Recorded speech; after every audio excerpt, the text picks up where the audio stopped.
Ternate merupakan peperangan antara Kesultanan Ternate dan Portugis yang terjadi pada tahun 1550 hingga 1588. Dilancarkan oleh putra sulung Sultan Hairun yaitu Sultan Ba'abdullah Datus Syah untuk membalaskan pembunuhan Sultan Hairun dan mengusir Portugis dari Ternate. Beliau lahir di Ternate pada 10 Februari tahun 1528. Perang Maluku ini dilatar belakangi oleh Portugis yang melakukan pelayaran ke timur dengan maksud untuk mencari rempah-rempah demi kepentingan di negaranya. Hingga pada 15 Agustus 1511 mereka sukses merebut Malaka. Selanjutnya mengalihkan perhatiannya ke Maluku karena mereka telah mengetahui bahwa Maluku merupakan penghasil rempah-rempah yang besar. Setelah itu, mereka membangun kerjasama dagang dengan Kesultanan Ternate pada masa Kesultanan Ternate dan Tidore saling bermusuhan. Tujuan utamanya adalah untuk menguasai rempah-rempah di Ternate atau Maluku. Awalnya, kedatangan bangsa Portugis disambut hangat oleh raja dan rakyat Ternate. Bahkan Portugis diberi kesempatan mendirikan benteng dan hak monopoli perdagangan cengkih. Keserakahan Portugis dan ketentuan harga cengkih yang terlalu rendah membuat rakyat Ternate dan Maluku sengsara. Permusuhan antar keduanya pun tidak dapat dihindarkan. Tindakan yang dilakukan Portugis kala itu sungguh-sungguhlah kejam dan tidak mengenal peri kemanusiaan. Demi keuntungan ekonomi, Portugis telah merusak sendi-sendi kehidupan, kemanusiaan, dan keagamaan. Ternate menggalang kerjasama dengan kerajaan-kerajaan di Maluku untuk bersatu mengusir Portugis. Upaya tersebut berhasil hingga membuat Ternate mampu mengepung benteng Portugis yang tersisa di Ternate pada 1558. Pada tahun 1565 muncul perlawanan rakyat Ternate di bawah pimpinan Sultan Hairun. Sultan Hairun menyerukan seluruh rakyat Irian atau Papua hingga Jawa untuk angkat senjata melawan kekejaman Portugis. Ketika pecah perang Ternate Portugis yang pertama, yaitu tahun 1559 sampai 1567, Sultan Hairun mengutus putra-putrinya sebagai panglima untuk menghantam posisi Portugis di Nodaku dan Sulawesi. Salah satunya yaitu Pangeran Ba'abdullah yang kemudian tampil sebagai panglima yang sukses mendapat kemenangan untuk Ternate. Ternate sukses menahan ambisi Portugis sekaligus memenangkan banyak wilayah baru. Setelah kejatuhan Ambon ke tangan Ternate dalam perang Ternate Portugis yang pertama, serta terdesaknya Portugis membuat gubernur Portugis di Ternate yaitu Lopes de Mesquita terpaksa mengajukan permohonan perdamaian kepada Sultan Hairun. Sang Sultan yang toleran dan beriktikat baik mengabulkan permohonan Mesquita meski para pengawal dan Bobato mencegahnya karena mereka mendapat firasat buruk.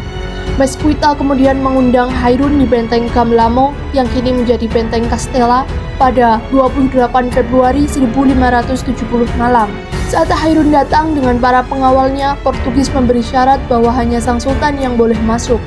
Ketika menuju ruang audiensi gubernur, seorang tentara Portugis, Sersan Antonio Pimental, menghampiri Hairun.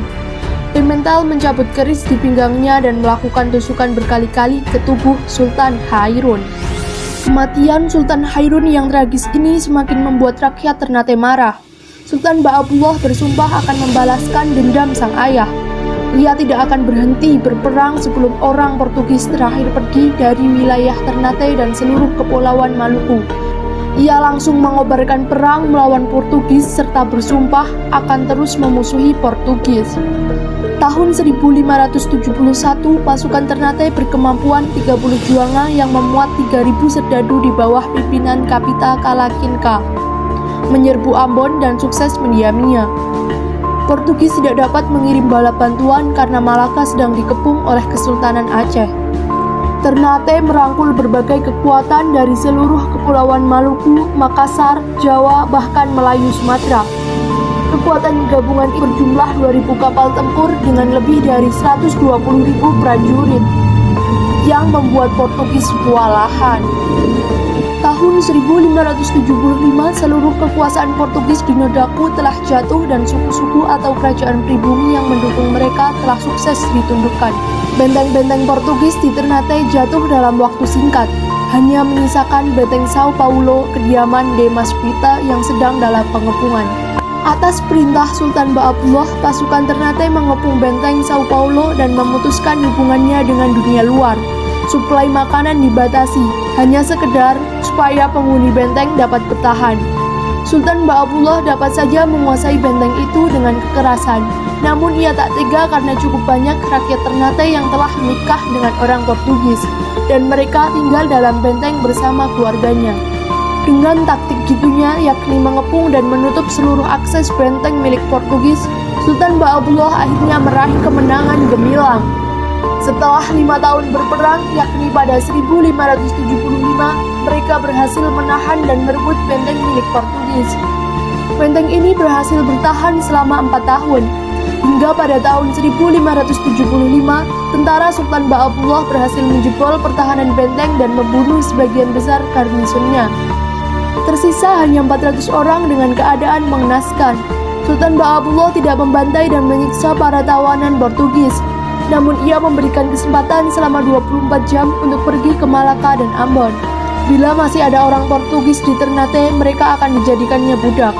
Selama 5 tahun, orang-orang Portugis dan keluarganya hidup menderita dalam benteng, terputus dari dunia luar sebagai balasan atas pengkhianatan mereka. Mereka yang telah beristrikan pribumi Ternate diperbolehkan tetap tinggal dengan syarat menjadi kaula kerajaan. Pasukan Portugis selalu tercerai-berai. Kebanyakan melarikan diri ke negeri-negeri lain di Kepulauan Maluku, tapi tetap saja diusir. Ambisi Portugis yang sejak lama ingin menguasai perdagangan dan wilayah Maluku pun kandas.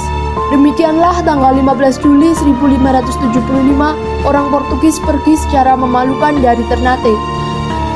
Sultan Ba'abullah dijuluki sebagai penguasa 72 negeri yang semuanya memiliki raja yang tunduk kepadanya hingga menjadikan Kesultanan Ternate sebagai kerajaan Islam terbesar di Indonesia Timur.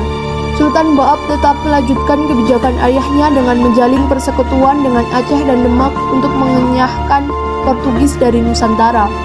Persekutuan Aceh Demak Ternate ini yaitu simbol persatuan Nusantara karena ketiganya sebagai yang terbesar dan terkuat di masa itu, merangkai wilayah barat, tengah, dan timur Nusantara dalam satu ikatan persaudaraan, mewujudkan kembali persatuan Nusantara sejak keruntuhan Majapahit. Sultan Ba'abullah meninggal pada 25 Mei 1583 pada usianya yang ke-55 tahun. Adapun penyebab maupun tempat kematiannya sedang diperdebatkan. Namun apapun dan dimanapun itu, kematian Sultan Ba'abullah sebagai putra kebanggaan Nodaku meninggalkan duka mendalam untuk rakyatnya. Ia yang satu-satunya putra Nusantara yang meraih kemenangan mutlak atas daya barat. Kesuksesannya mengantarkan Ternate menjadi kerajaan akbar dan mencapai puncak kejayaan bukanlah satu-satunya tanda kebesarannya.